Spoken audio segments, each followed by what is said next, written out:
Part 1. The Snow and the Silence. When Mrs. Edith Larkin unlocked the library door that Christmas morning, she expected the soft hush of dust and old paper, not the gleam of a man's shoe protruding from behind the history shelves. The air was sharp with cold, even the brass key had numbed her fingers. For a moment, she thought it was a prank. Perhaps young Peter from the post office had fallen asleep cataloging, but then she saw the crimson stain spreading on the carpet and dropped the key ring with a metallic gasp that echoed through the silent reading room.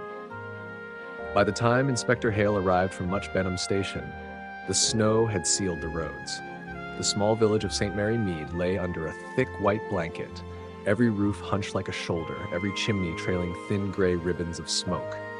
Inside the library, the oil lamps glowed against the frosted windows, illuminating the body of Dr. Victor Henshaw, the village's only physician, now forever still among his books. Miss Jane Marple, who lived 3 streets away and had been halfway through her morning tea, heard the news from her maid, Gladys. "A body, ma'am, at the library. Dr. Henshaw, they say." Miss Marple set down her teacup with her usual calm precision, though her eyes, bright as glass beads, flickered once. She knew Dr. Henshaw only slightly, an efficient, somewhat humorless man, fond of lecturing about hygiene and the decay of modern morals. Still, murder was rare in St. Mary Mead. Rare, but never impossible. She arrived at the library just as the constables were stretching a length of rope to keep the curious away. Snowflakes clung to her gray shawl and her hat brim like sugar. Inspector Hale, a heavy-set man with a polite impatience for amateur detectives, nodded stiffly when he saw her. "Good morning, Miss Marple. I suppose you've heard." "I have, Inspector. Such a dreadful thing to happen on Christmas. Poor Dr. Henshaw. Did he fall ill?" Hale's expression darkened. "Not exactly.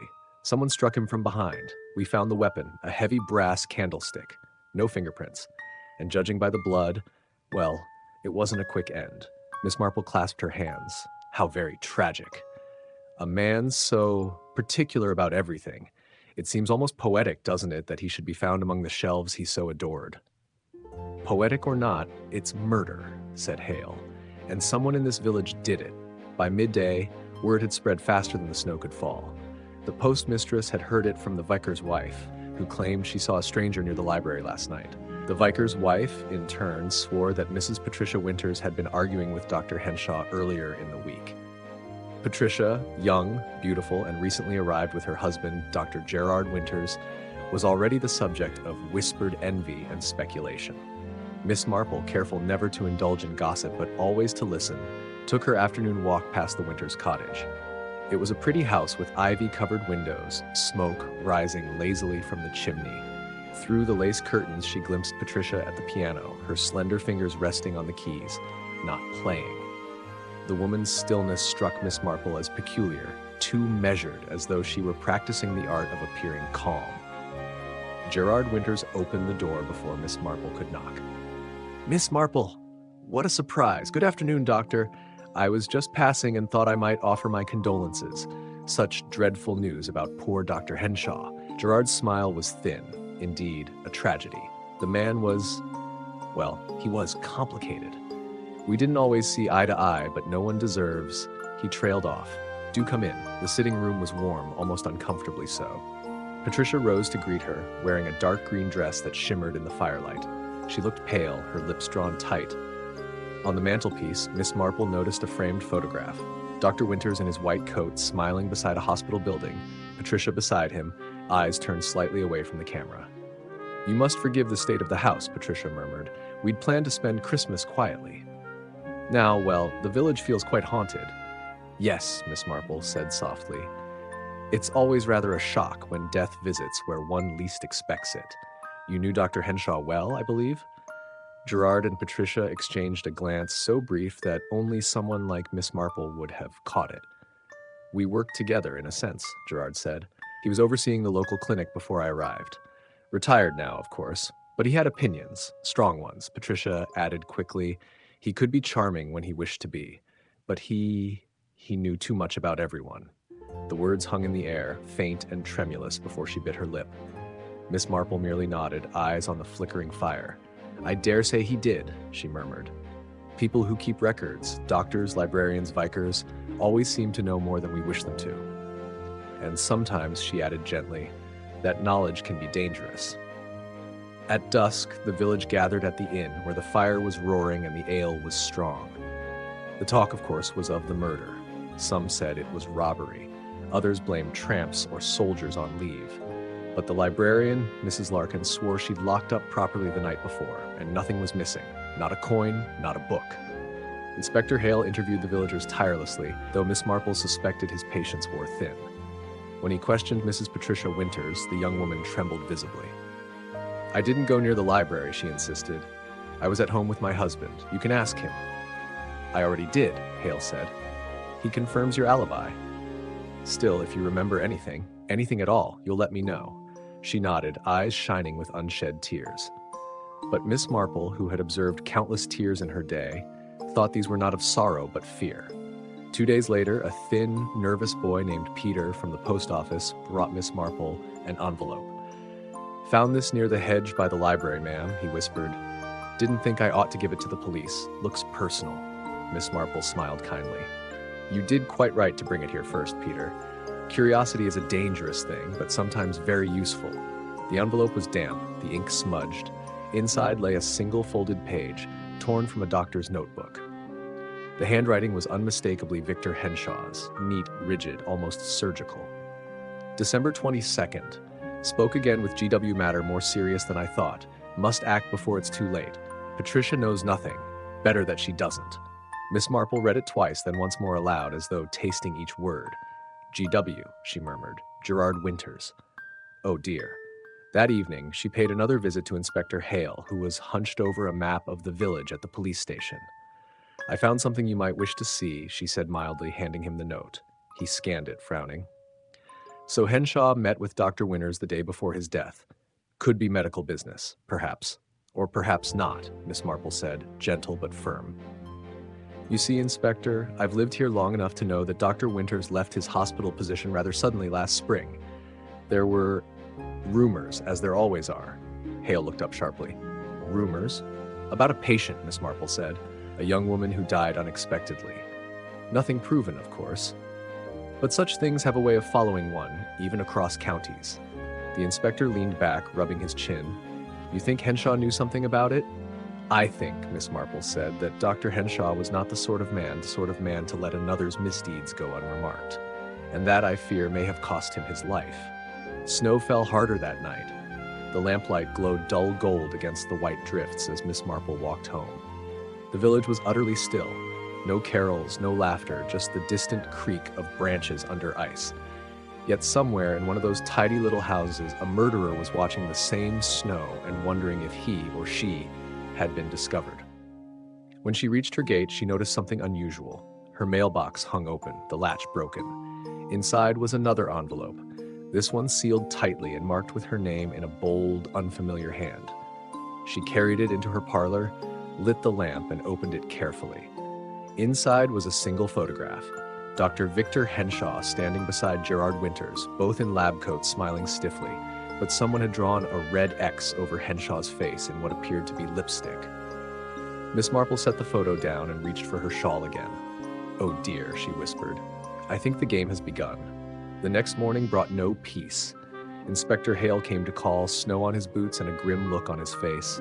Miss Marple, he said, Dr. Winters is missing. Missing? Left his house sometime after midnight. His wife says she woke and found the bed empty. No note, no luggage, nothing. We've searched the woods, no sign of him. Miss Marple poured him tea, unruffled. And Mrs. Winters, distraught, naturally, though she claims he's been restless since the murder, said he was afraid of being accused. Miss Marple stirred her tea slowly. Sometimes, Inspector, guilt and fear look rather alike. That evening, she paid a visit to Patricia Winters. The young woman looked pale and exhausted, her eyes ringed with shadow. He's gone, Miss Marple. Just gone. They think he ran, but he wouldn't. Gerard wouldn't leave me. Has he been troubled lately? Yes, he kept saying we should have stayed in London. That coming here was a mistake. He was afraid of something. Someone. Miss Marple nodded sympathetically. And did Dr. Henshaw ever threaten him? I don't know, Patricia whispered. He said Dr. Henshaw had files, records from the hospital, that he might expose something. but Gerard swore it was a misunderstanding. Her hands trembled as she reached for a glass of water. Miss Marple noticed faint red smudges on her sleeve. Lipstick, perhaps, or something darker. "I see," said Miss Marple softly. "Well, my dear, sometimes misunderstandings can be fatal." 2 days later, the search for Gerard Winters ended in the frozen marshes beyond the village. His body was found half buried in snow, the ice cracked around him. The coroner's report was quick: accidental drowning, perhaps suicide. But Miss Marple, standing at the edge of the marsh in her black coat, did not look convinced. "Suicide," muttered Inspector Hale. "It fits the story. He kills Henshaw, guilt consumes him. Or someone wished it to look that way," Miss Marple said quietly. "You see, Inspector, a man planning suicide doesn't usually wear new boots and take his wife's car keys with him." Hale frowned. "You think Patricia's involved?" Miss Marple turned, her eyes as sharp as the frost on the grass. "I think, my dear Inspector, that Patricia Winters knows far more than she's told us, and I mean to find out why." Snow pressed against the windows like pale fingers, tapping in the hush that followed the morning's uproar. The library had been sealed, its door marked with the constable's rope and wax, yet the villagers lingered outside in clusters, whispering theories that tangled in the cold air. Miss Marple, meanwhile, sat quietly in her parlor with a cup of weak tea, knitting untouched on her lap. She had spoken little at the scene. Her eyes had done most of the work. A chair slightly out of place, the doctor's hat lying not near his coat rack but behind the reading desk, a faint whiff of antiseptic mixed with ink. Such things stirred her mind like threads in a tapestry. Inspector Cray was not a man of subtleties. His boots always found the one squeaky board in any room, and his questions were blunt as hammers. That afternoon, he visited Miss Marple, hat in hand, looking both tired and faintly embarrassed. He confessed that he had little to go on. The doctor had been found slumped over the main desk, no sign of forced entry, only a small bruise at the base of his skull and a broken teacup on the floor. Poison? Perhaps. But there had been no tea in the cup, only residue of milk and something faintly metallic. Miss Marple nodded, setting her knitting aside. "Metallic, you say, and yet no taste detected by those who sampled it?" Cray grimaced. "No, ma'am. I didn't fancy the idea of sipping murder evidence." "Quite right. Though I dare say the doctor might have recognized it himself. He was a medical man, after all. To drink what killed him, rather odd, isn't it?" The inspector hesitated, then sighed. "There's talk in the village, Miss Marple, about the Winters couple. New people, keep to themselves. Some say the doctor didn't take kindly to them." Her needles clicked softly again, though she wasn't truly knitting now. "They are newly arrived, yes. I have spoken to Mrs. Winters. A charming lady, though her eyes, they move as if listening for something behind her." The inspector frowned, but Miss Marple did not elaborate. Later that evening, when the village streetlights flickered under a thin veil of frost, Miss Marple put on her shawl and walked to the vicarage. There she found Reverend Baines in his study, bent over a pile of old parish records. He looked up with surprise. "Ah, Miss Marple, I heard you were at the library this morning. Dreadful business, the poor doctor." "Indeed," she said softly. "I wonder, Reverend, whether you've had cause to know the new couple in the village, the Winters?" He nodded uncertainly. "They joined the Christmas service last Sunday. Pleasant enough, though I did notice Mr. Winters seemed uneasy during the sermon. He excused himself midway." Miss Marple tilted her head. "Uneasy? Quite pale, as though struck by some memory. I thought perhaps he was ill." She thanked him and left soon after, mind humming. The human soul, she reflected, was much like her knitting. It tangled easily, but every knot came from a specific loop somewhere before. Back at home, she found a letter slipped under her door. The handwriting was hurried, uneven. "If you value your safety, leave this matter alone. Some things are buried for good reason. No signature. Only the faintest smear of ink, as if the writer's hand had trembled." Miss Marple read it twice, then folded it neatly beside her teacup. "How tiresome," she murmured.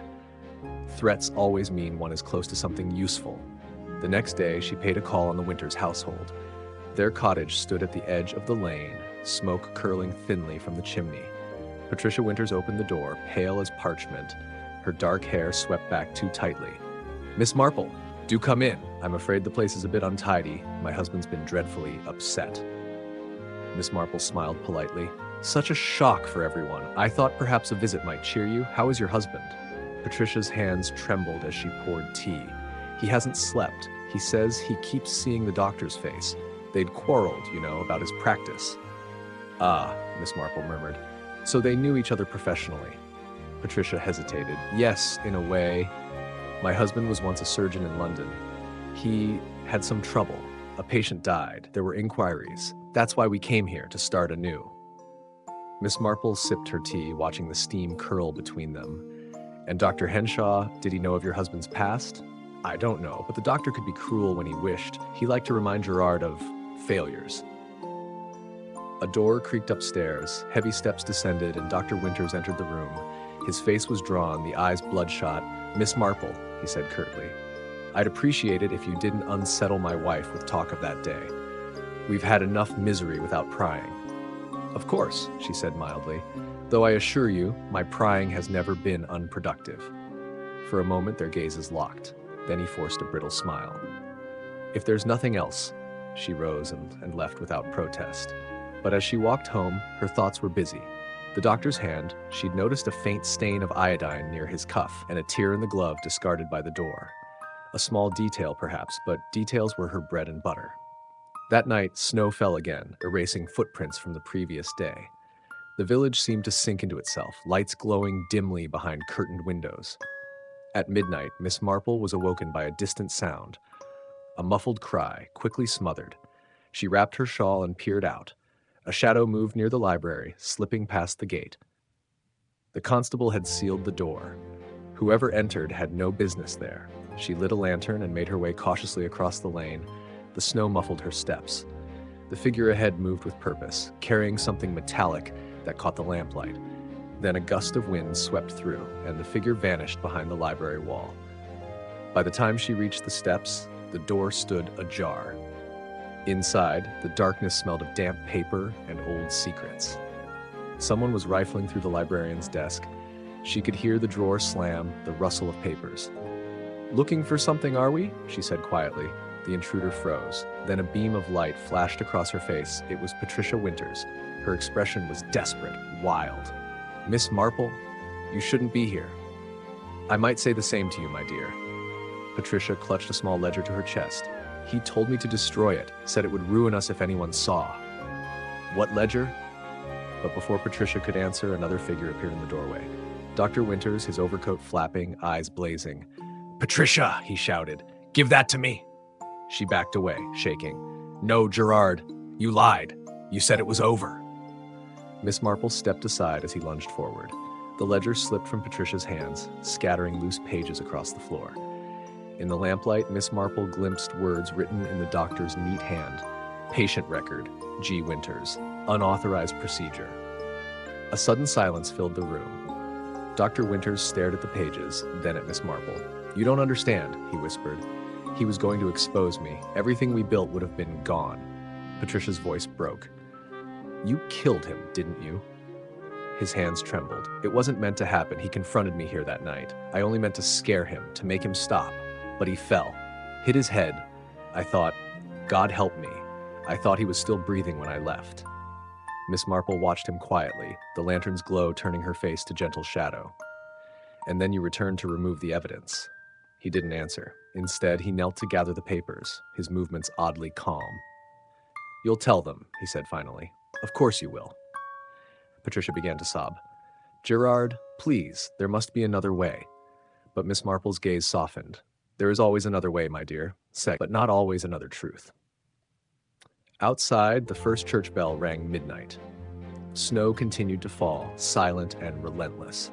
When the constable arrived minutes later, he found Miss Marple standing by the desk, the ledger closed neatly before her. Dr. Winters was seated, head bowed, while Patricia clung to his arm, weeping softly. Cray looked from one to the other, bewildered. "What in heaven's name?" Miss Marple smiled faintly. "I believe you'll find the answer in this book, Inspector, and perhaps in a man's conscience, though that is harder to open." The inspector took the ledger, leafing through it with growing astonishment. "Unauthorized surgery, falsified death certificate." He looked up. "This is enough to end him." Miss Marple nodded. "I rather think it already has." As they led the Winters away, the old librarian's clock struck 1. The library once again was silent, but Miss Marple lingered a moment longer, brushing snow from her shawl. On the desk, beside a half-melted candle, lay something the inspector had missed. A small key, tarnished with age. She picked it up thoughtfully. The key did not fit any drawer in the library. She tested them all before leaving. So, she slipped it into her pocket, mind turning quietly.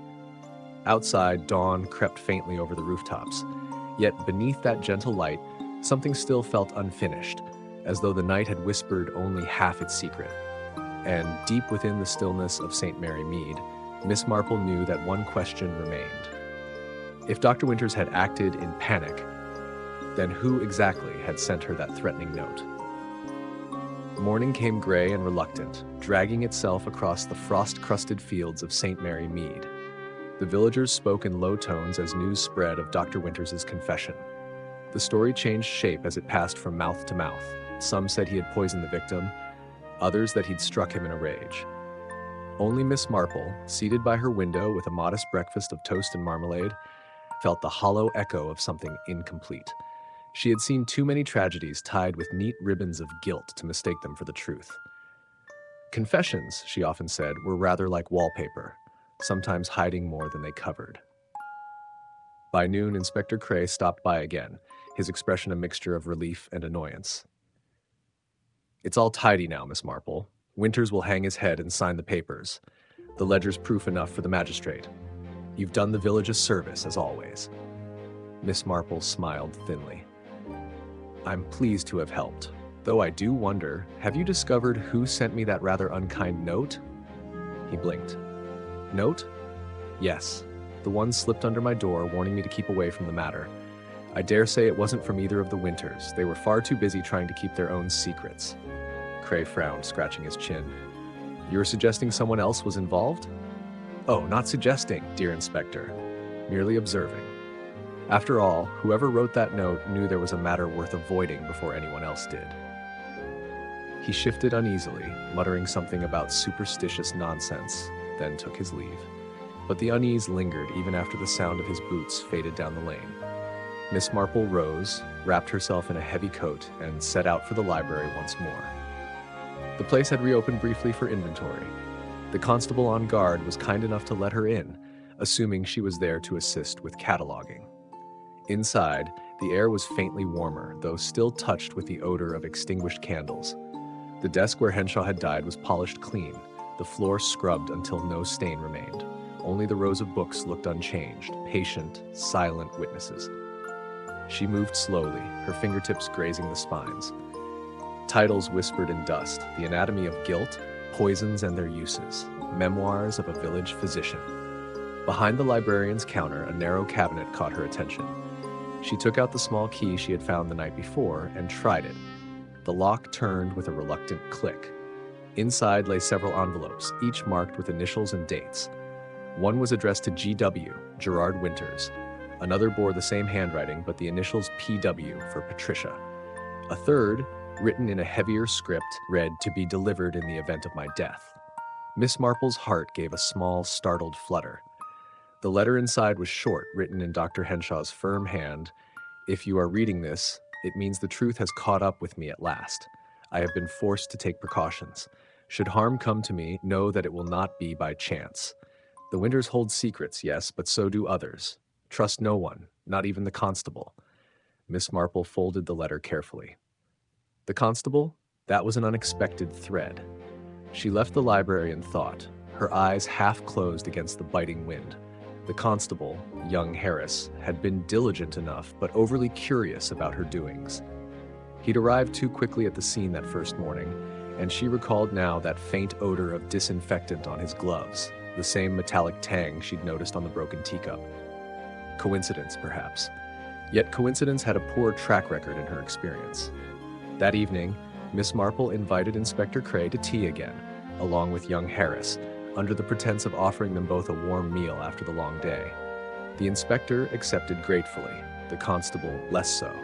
His eyes darted off into the clock, his posture stiff. They ate in polite silence until Miss Marple poured the second round of tea. "It's the oddest thing," she said conversationally. I found a key yesterday, quite by accident, and it opened a little cabinet at the library. There were letters inside, some quite revealing. Harris froze with his cup halfway to his lips. "Oh," said Cray, oblivious. "More records from the doctor?" "Not exactly," Miss Marple replied. "There was one addressed to me, though unsigned. I couldn't help noticing the ink smudged just so, as if the writer's hand trembled. I've seen such a mark before, on the constable's incident report from the same night." The silence that followed was heavy, taut as a violin string. Harris set his cup down carefully. "You're mistaken, ma'am." "Perhaps," she said mildly, "though it is curious that you arrived at the library before the alarm was raised. How did you know to come?" Cray turned to his subordinate, frowning. "Is that true, Harris?" I was on patrol, sir." "In a snowstorm at 6:30 in the morning?" The young man's composure wavered. "The door was ajar. I went to check." Miss Marple's voice softened. "You found him alive, didn't you?" Harris's hands clenched. "He was already gone, but I didn't mean..." Cray slammed a hand on the table. "Didn't mean what?" The constable rose abruptly, knocking over his chair. "He blackmailed me, same as the others. Said he'd ruin me, said I wasn't fit for the badge after what happened in Portsmouth." Cray stood, jaw set. "Sit down, lad." But Harris was shaking now, wild-eyed. "He made me fetch something from his surgery that night. A vial. Said it was medicine for Mrs. Henshaw, but it wasn't. It was the same poison that killed her last year, only he never told anyone she'd taken it herself. He blamed me, said I'd mishandled evidence. I just wanted him to stop." Miss Marple's calm gaze didn't waver. "So you confronted him?"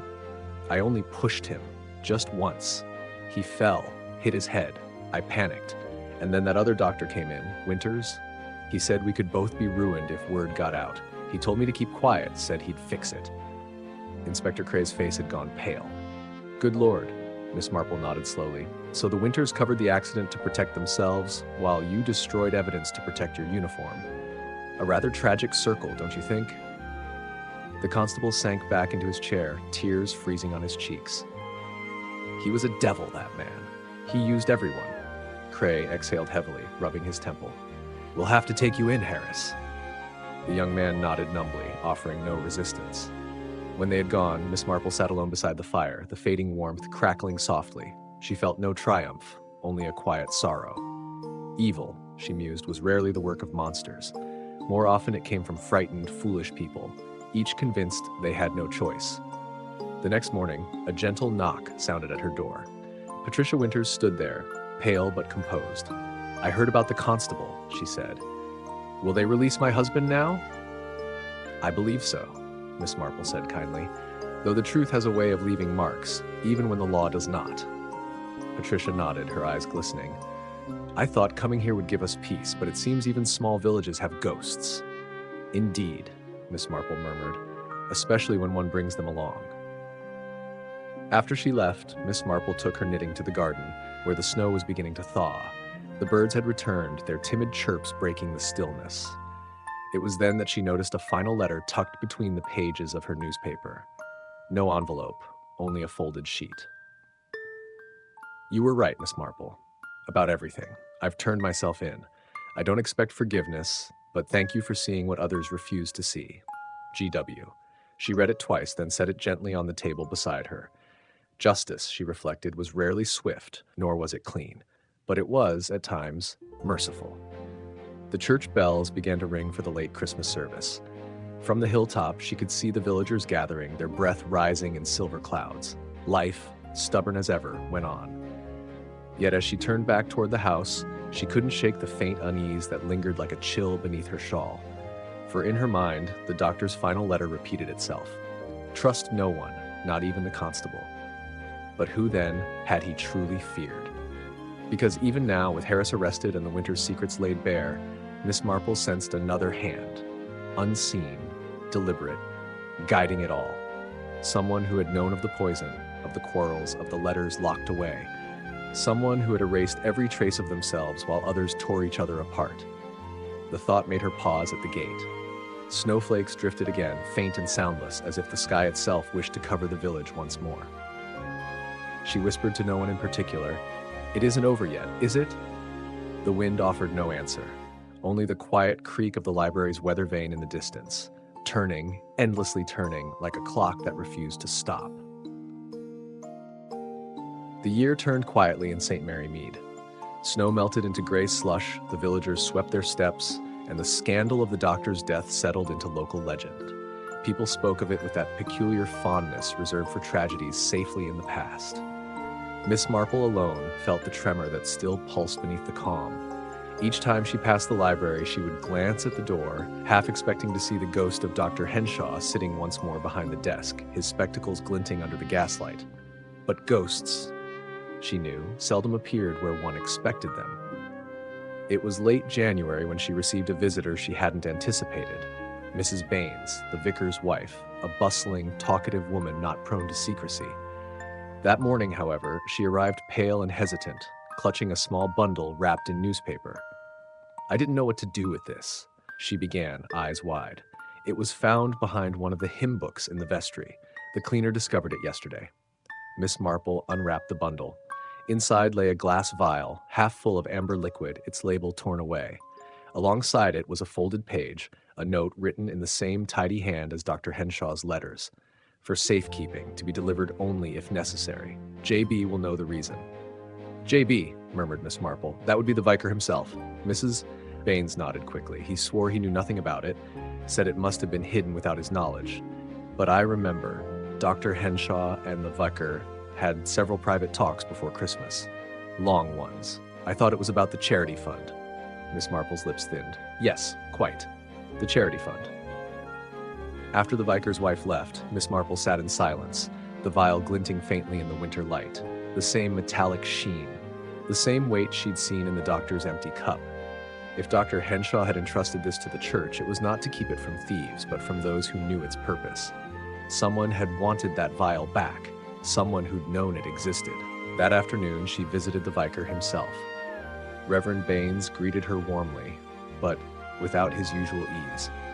The study was cluttered with papers, and on the hearth the fire had burned down to red ash. "My dear Miss Marple," he began. "A dreadful business, that vial. I wish I could tell you how it came here. I've racked my brain. Henshaw did visit me, yes, but he spoke only of forgiveness and duty." Miss Marple seated herself, eyes glinting kindly. "Did he mention anyone else by name?" The vicar hesitated. "He said there was someone, a benefactor who had provided funds for the parish clinic. He was grateful, but also uneasy. He wouldn't say why." "Ah," said Miss Marple softly. "Would this benefactor by any chance be the late Mrs. Henshaw's brother?" Baines' expression flickered. "You're very well informed." "Not at all. Only curious. I remember the funeral, you see. The brother, tall, scholarly man, didn't stay long, but I noticed that he and the doctor scarcely exchanged a word." "Mr. Lionel Dacre," the vicar said reluctantly. "He's since moved abroad, I believe, to Geneva." Miss Marple's knitting rested motionless in her lap. "How convenient. Geneva, city of doctors and laboratories. Tell me, Reverend, did you know he trained as a chemist before turning to finance?" The vicar blinked. "I hadn't the faintest idea." She smiled faintly. "Oh, one picks up such things." By evening, Miss Marple had gathered her thoughts into neat order, like pieces of lace folded into a drawer. She wrote 2 letters, one to Inspector Cray, another addressed to Lionel Dacre, posted care of a London solicitor. Then she waited. 3 days later, the reply arrived. A single sheet written in crisp, mechanical type. "Miss Marple, your curiosity is commendable but unnecessary. The past is settled. Let it remain so." No signature. That night, she took the last train to London. It was not her habit to leave the village, but there are moments when a thread must be followed to its end, even if it leads into the dark. She arrived at the solicitor's office just before closing, and with that peculiar mixture of sweetness and steel that had served her all her life, persuaded the clerk to share a forwarding address. Lionel Dacre lived in a townhouse near Regent's Park. Respectable, quiet, expensive. She called upon him the next morning, under the pretext of delivering parish correspondence. He answered the door himself. A man of 50, lean, elegantly dressed, his hair silver at the temples. His eyes, however, were sharp as glass. "Miss Marple," he said, "I wondered when you might appear." She smiled. "Then you must have expected me." He gestured her inside. The sitting room smelled faintly of chemicals, antiseptic, and something sweeter beneath. On the mantel, a portrait of his late sister, serene in her wedding gown. I assume you've pieced together more than most, he said, but you've come too late for justice. That died with Victor. Justice rarely dies, she said quietly. It lingers, waiting for someone to notice. He poured himself a drink, the glass trembling just slightly. My sister's death was no accident. Victor poisoned her, not out of malice, but curiosity. He wanted to see how a certain compound behaved in the bloodstream. She trusted him, and he killed her. Miss Marple did not interrupt. I discovered the truth months later, Dacre continued. He begged my forgiveness, promised to destroy his notes. I refused. Then he threatened to expose me, said I'd falsified his research grants to protect our family name. So I decided to let others handle him. Winters owed me money. The constable was corruptible. I merely nudged events along. The poison, the ledger, the quarrel. I planted every seed. The rest grew naturally. He smiled thinly. You can't prove a thing, of course, but you wanted the truth, and now you have it. Miss Marple rose slowly, adjusting her shawl. You're mistaken, Mr. Dacre. I have nothing, except perhaps the vial you hid in the vestry. The color drained from his face. You see, she continued gently, Dr. Henshaw wasn't the only one who left letters behind. I found his final notes this morning, forwarded from his solicitor. He named you as the supplier of the compound, and included your correspondence, rather carelessly signed. Dacre's hand tightened on the glass. You wouldn't dare. Oh, my dear, I wouldn't need to. I've already posted copies to the police. For a moment, silence filled the room, thick, waiting. Then Dacre laughed softly, a dry, broken sound. I underestimated you, he said, but I suppose everyone does. He set the glass down, half finished, and turned toward the window. Tell them I'm sorry, if it helps. Before she could reply, he swallowed the rest of the drink. The liquid shimmered amber in the light, the same color as the vial. Miss Marple called for help, but by the time the servants arrived, Lionel Dacre was gone. Later, as she rode the train back to St. Mary Mead, she watched the countryside slide past in pale streaks of winter light. The newspapers would call it suicide, of course, the final act of a guilty man. But she knew better. Guilt, she thought, was never the end of the story. It was merely the beginning of understanding. When she reached home, the villagers greeted her warmly, unaware that anything more had been uncovered. Life resumed. Children played on the thawing lanes, the library reopened, the church bells rang again. That evening, she returned to the library one last time. The place smelled of polish and new beginnings. On the main desk, a fresh stack of books awaited return. The librarian, a timid young man newly hired, smiled as she entered. Returning something, Miss Marple? She set down a single volume. Its spine was worn, the title barely legible. On the Nature of Conscience. He stamped the card absently. Good read? Oh, enlightening, she said, and turned toward the door. Outside, dusk gathered softly. Snow began to fall again, light, slow, forgiving. As she walked home, she thought of all those who had crossed the fragile line between right and wrong, out of fear, love, anger, desperation. The line was never straight, never simple. It curved through the human heart like the winding lanes of the village itself. At her gate, she paused. The church bell tolled once, faint in the distance. She smiled to herself. Another Christmas mystery solved, she murmured. Though I dare say heaven keeps its own records. Inside, the fire was warm, the tea ready, the knitting untouched but waiting. And in the quiet that followed, St. Mary Mead slept peacefully once more, under the watchful eyes of a little old lady who saw everything and forgot nothing. The end.